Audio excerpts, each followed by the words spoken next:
주택담보대출과 전세자금 대출 금리가 급등하면서 차주들의 이자 부담이 커지고 있습니다. 특히 한국은행금통위가 금리 인하 기조 종료를 시사하면서 시장 금리가 오르고 변동형 상품 금리를 산정하는 기준인 코픽스도 4개월 연속 상승한 데 따른 것으로 보입니다. 지난 16일 기준 KB국민 신한하나 우리은행의 주담대 혼합형 금리는 연 4.130에서 6.297%로 집계됐습니다.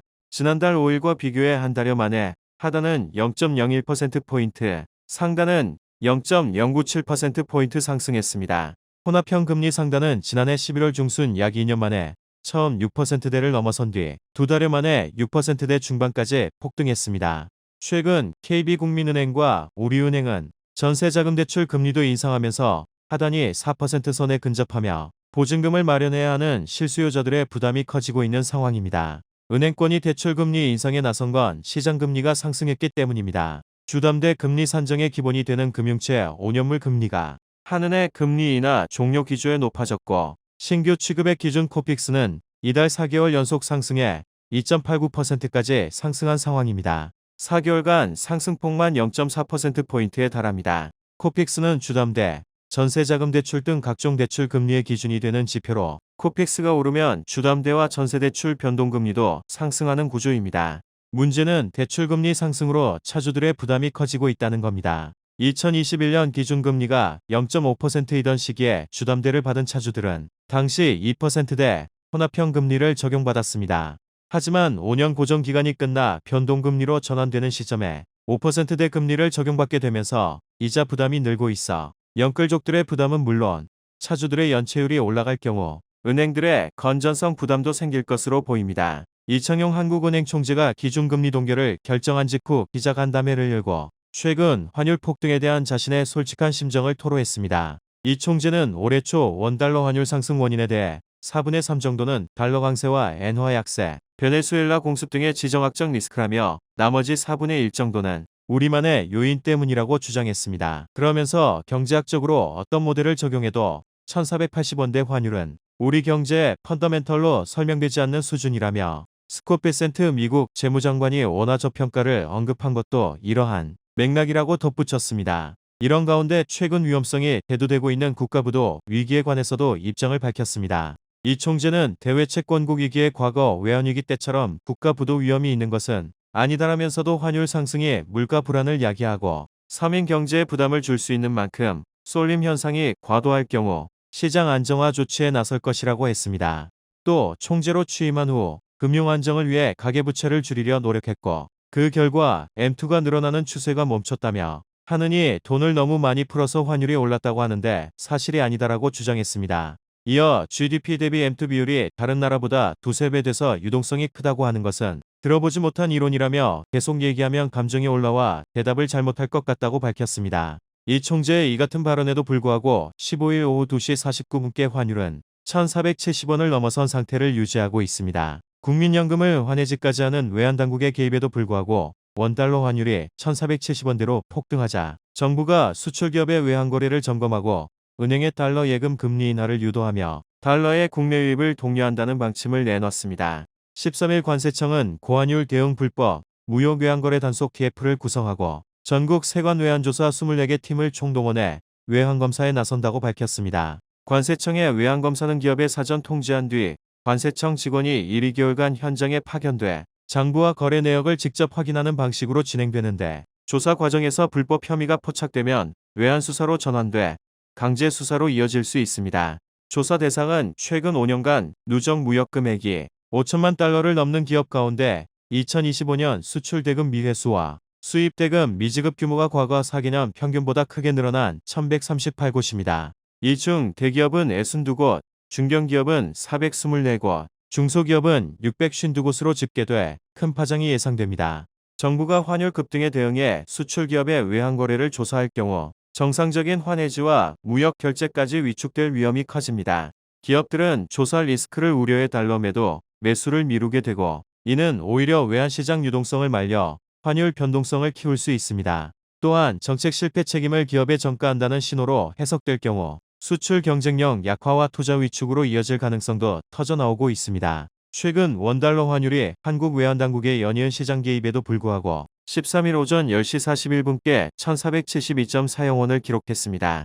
정부는 개인 투자자들의 미국 주식 매수 확대를 원인으로 지목하지만 이는 환율 급등의 일부 요인에 불과하다는 지적입니다. 현재 약달러 국면 속 한국의 환율 폭등 근본 배경으로는 미국과의 금리 격차 장기화, 대규모 통화량 증가와 소비 쿠폰 같은 재정 지출 확대 등의 달러 강세 요인으로 꼽히고 있습니다. 특히 글로벌 투자자 입장에선 원화 자산의 매력도가 낮아지면서 외국인 자금 이탈이 이어지고 있고 이는 외환당국 개입 효과를 빠르게 상쇄시키고 있습니다. 환율 안정을 위해서는 단기 개입보다 근본 처방이 필요합니다. 금리 정책의 신뢰 회복, 재정 지출 관리, 수출 경쟁력 강화와 함께 외국인 투자자들이 한국 자산을 다시 선택할 수 있는 구조적 환경 개선이 핵심입니다. 단순히 달러를 풀어 환율을 누르는 방식은 일시적 효과에 그칠 수밖에 없습니다. 외환 당국의 지속적인 시장 개입은 부작용도 매우 큽니다. 외환 보유액 감소로 국가 신용도가 훼손될 수 있고 시장에 정부가 항상 막아준다는 신호를 줘 투기적 공격을 부를 위험도 있습니다. 또한 통화 정책의 독립성이 약화되면서 중장기 금융 불안이 확대될 수 있다는 우려도 나옵니다. 이 때문에 환율 문제는 시장 개입이 아닌 구조개혁으로 풀어야 한다는 목소리가 커지고 있습니다. 환율이 오르면 외환 보유액에 포함된 외화 자산의 원화 환산 가치가 상승해 외환 보유고가 늘어난 것처럼 보일 수 있습니다. 하지만 이는 장부상 효과일 뿐 실제 달러가 유입된 것은 아닙니다. 오히려 환율 방어를 위해 달러를 팔면 실질 가용 외환은 줄어들 수 있어 외환 보유액 총액만으로 안정성을 판단하는데 한계가 있습니다. 환율이 높은 상황에서 지난달에만 외환 보유고가 26억 달러 줄어들며 외환 보유액이 4,300억 달러 선이 붕괴되었는데 이렇게 되면 환율이 안정세를 보이면 오히려 외환 보유고는 급감할 수 있어 향후 한국의 신인도에도 문제가 생길 우려가 있습니다. 11일 국제결제은행에 따르면 지난 6일 우리나라 명목실효 환율은 86.58을 기록했습니다. 이는 주요 64개국 중 아르헨티나, 터키, 일본, 인도에 이어 5번째로 낮은 수치입니다. 명목실효 환율은 해당 국가의 통화 가치를 주요 교역 상대 64개국과의 무역 교역량을 반영해 가중 평균한 수치로 주요국 통화와의 상대적인 가치를 비교할 수 있는 지표입니다. 한국의 명목실효 환율은 지난해 12월 84.8까지 하락한 이후 반등하지 못하다 금융위기 직후인 2011년 10월 이후 가장 낮은 수치까지 기록했습니다. 이런 상황에서 오늘도 원달러 환율은 치솟더니 오후 12시 45분께 1465.87원까지 폭등했습니다. 한국의 환율 폭등은 시장에 풀린 유동성과 연관이 있습니다. 팬데믹 이후 재정 지출 확대와 금융 완화로 M2 통화량이 급증했고 이재명 정부 들어서도 민생 쿠폰 발행 등으로 시장의 유동성이 과도하게 증가했습니다. 실제로 한국은행이 발표한 2025년 9월 통화 및 유동성에 따르면 지난해 9월 M2는 전월 대비 30조 3천억 원 증가한 4,430조 3천억 원으로 집계됐는데 역대 최대치로 6개월째 증가세를 보이기도 했습니다. 이는 원화의 실질 가치를 희석해 통화량 증가 속도가 실물 성장률을 앞지르며 원화 공급 초과로 원화 가치가 하락하자 안전자산인 달러 수요를 증가시키는 악순환을 반복하고 있습니다. 고환율은 금리를 자극해 은행 대출 상환 부담으로도 이어질 수 있습니다.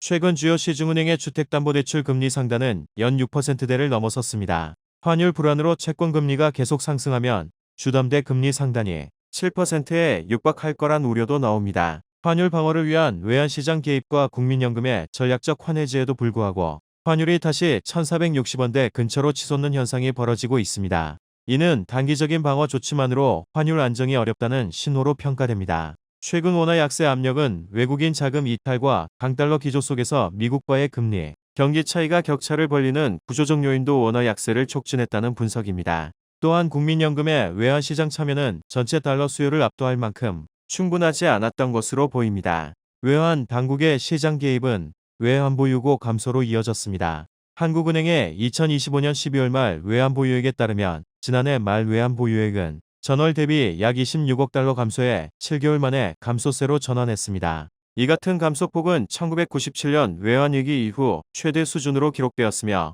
당국의 달러 매도 및 외환 스와프 등 환율 방어 조치로 인해 줄어든 결과로 보입니다. 대규모 자본 유출과 강달러, 한국과 미국 간 금리, 경제 성장률 격차는 단기 개입으로 해소될 수 없습니다. 또 외환 보유고는 제한적인 방어 자원으로 지속적으로 감소할 경우 시장 신뢰에 부담을 줄 수 있습니다.